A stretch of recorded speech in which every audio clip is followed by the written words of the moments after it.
Atenção! Começa agora uma teleaula de Física do ensino médio. Você vai assistir a teleaula de número 15. Bons estudos!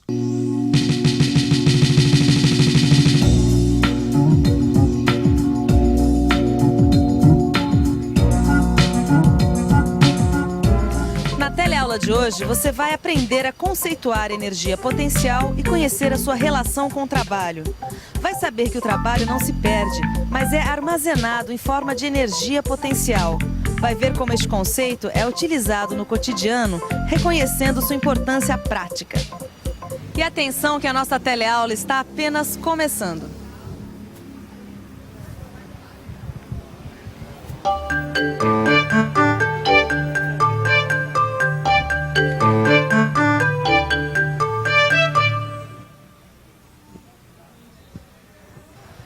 Como vai você?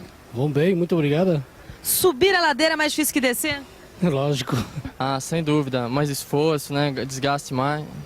Porque cansa. Subir não é. Por quê? Porque a pessoa se cansa bastante, né? Tudo que se desce é mais fácil que subir.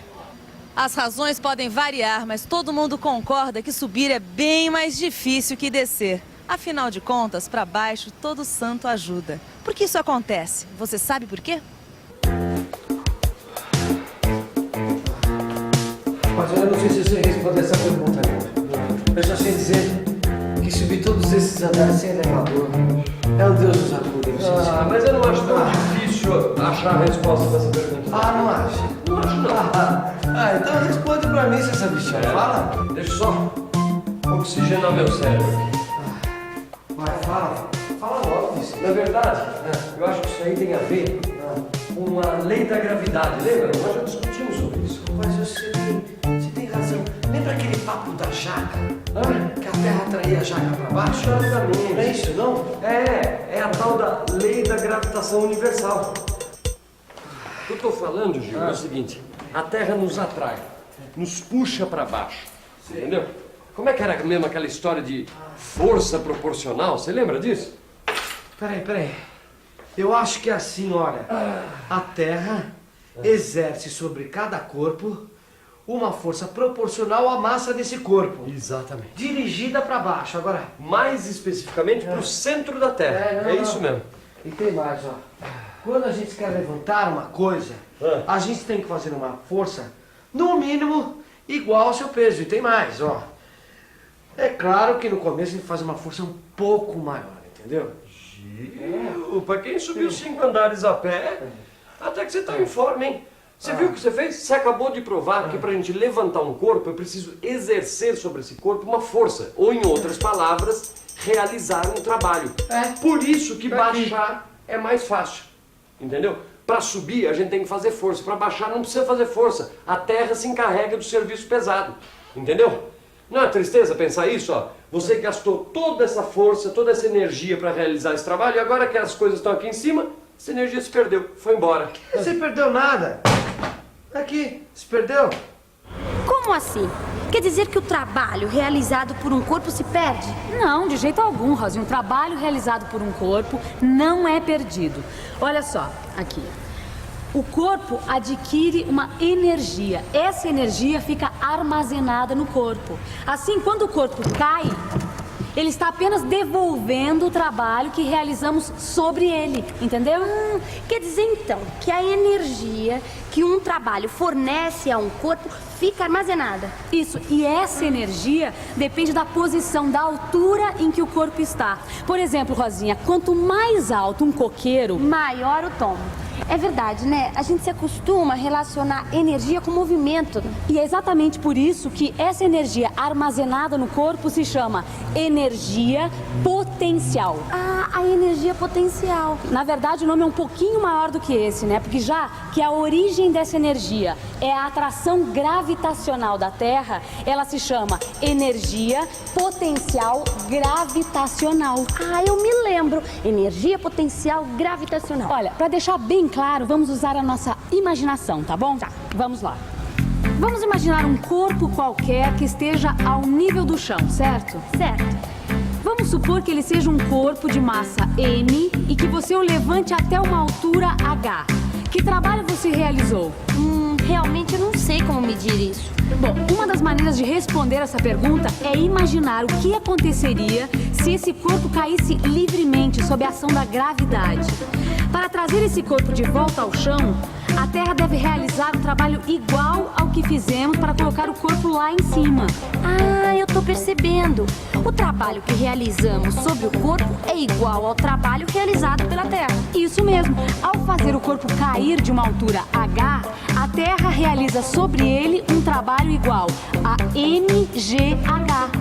E se este é o trabalho realizado pelo peso do corpo durante a queda, esta é a energia que ele tinha armazenada quando nós o levantamos até a altura H. Quer dizer que esta é a sua energia potencial gravitacional, EP. Portanto, a energia potencial gravitacional de um corpo de massa M a uma altura H do solo, num lugar onde a aceleração da gravidade é G, pode ser definida por esta expressão. Mas qual seria a unidade da energia potencial? É a mesma de trabalho e energia cinética.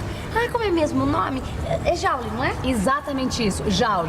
Agora, quanto ao valor da altura H, ela vai depender do referencial adotado. Peraí, eu não entendi. Como assim depende do referencial adotado, Vicente? O referencial da altura, Gil. Ah, entendi. Tô começando a entender.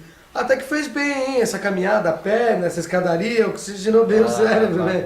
Mas explica melhor isso daí. Não, ó, presta atenção, quer ver? Pronto, esse pacote de açúcar aqui, por exemplo. Vamos imaginar. Ô, Vicente, que isso? O que esse pacote de açúcar tem a ver com o nosso pai? Calma, você é muito nervoso. Não tem nada nervoso. Presta atenção, acompanha meu raciocínio. Tá, fala. Vamos supor que eu queira saber a energia potencial gravitacional de um pacote de açúcar como esse, numa mesa como essa. O que eu devo fazer? Ou melhor, que valor de altura eu devo usar? Depende do referencial. Pode ser da altura da mesa em relação ao piso do apartamento ou da altura da mesa em relação ao piso do andar térreo lá embaixo. É claro, é verdade que eu posso calcular, tá, a energia potencial gravitacional tanto de um piso quanto de outro. Isso é verdade. E essa escolha é feita de acordo com o interesse, né? É verdade. Agora, como é que a gente pode calcular isso, Vicente? Já sei. Vou fazer um exemplo aqui. Tá. Vamos supor que esse pacote aqui tenha 2 kg. Tá bom. Tá? E desse pacote em relação ao piso aqui do apartamento tenha 0,8 metros. Tá. E desse pacote em relação ao piso lá do térreo tenha... 15 metros. Isso, vai 15 metros. Como é que eu posso calcular a energia potencial gravitacional desse pacote em relação ao piso do apartamento e desse pacote em relação ao piso lá do térreo? Deixa eu ver... Vamos pensar um pouco? Vamos pensar um pouco. Bem, vamos por partes. Vamos primeiro calcular a energia potencial gravitacional do pacote em relação ao piso da sala. Vamos ver os dados que eu tenho. Eu sei que o pacote pesa 2 kg e que a distância da mesa até o chão é de 0,8 metros. E agora? Eu já vi qual é a expressão para definir a energia potencial gravitacional. É isso, é só aplicar os dados que eu tenho nessa expressão. Pronto, agora é só calcular o produto. E como a unidade de medida é o joule, a energia potencial gravitacional do pacote de açúcar em relação ao piso da sala é de 16 joules. Puxa, é isso mesmo. Agora, deixa eu calcular a energia potencial gravitacional do pacote de açúcar em relação ao piso térreo. Deixa eu ver. Eu sei que a altura do piso da sala até o piso térreo do prédio é de 15 metros. Também sei que a altura da mesa até o piso da sala é de 0,8 metros. Bom, então da mesa ou do pacote de açúcar até o piso térreo vai dar 15,8 metros, certo? Certo, isso mesmo.